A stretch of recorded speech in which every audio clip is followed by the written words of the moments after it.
২২ দিনের অপেক্ষার পর এক বুক আশা নিয়ে আজ আবার নদীতে নামছেন চাঁদপুরের অর্ধলক্ষাধিক জেলে। রূপালী ইলিশে ভরবে জাল, হাসি ফিরবে মুখে, এই স্বপ্নেই কাটল তাদের দীর্ঘ বিরতি। ইলিশের প্রজনন নিরাপদ রাখতে ৪ অক্টোবর থেকে শুরু হয়েছিল ২২ দিনের নিষেধাজ্ঞা। আজ মধ্যরাত থেকে সেই নিষেধাজ্ঞা শেষ। নদীর পাড়ে এখন প্রাণ চাঞ্চল্য, কেউ নৌকা সাজাচ্ছে, কেউ নতুন করে জাল গুছিয়ে নিচ্ছে।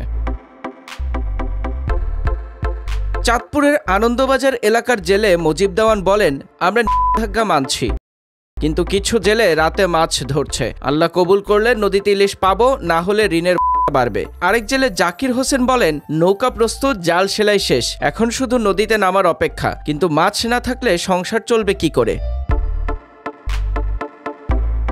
চাঁদপুর জেলা প্রশাসক জানিয়েছেন, এবছর মা ইলিশ রক্ষায় হয়েছে ৪ শতাধিক অভিযান। জেলেদের বিরুদ্ধে নেওয়া হয়েছে কঠোর ব্যবস্থা। ৪৫,০০০-এর বেশি জেলে পরিবার পেয়েছে ২৫ কেজি করে খাদ্য সহায়তা। নদীতে নামার প্রস্তুতি শেষ করে ফেলেছেন জেলেরা। তাদের প্রত্যাশা, নিষেধাজ্ঞা শেষে নদীতে মিলবে পর্যাপ্ত ইলিশ। তারা বলছেন, যদি মাছ পাওয়া যায় তাহলে সংসারের অভাব কিছুটা ঘুচবে, তবে আশানুরূপ ইলিশ না পেলে আবারও পড়তে হবে আর্থিক সংকটে।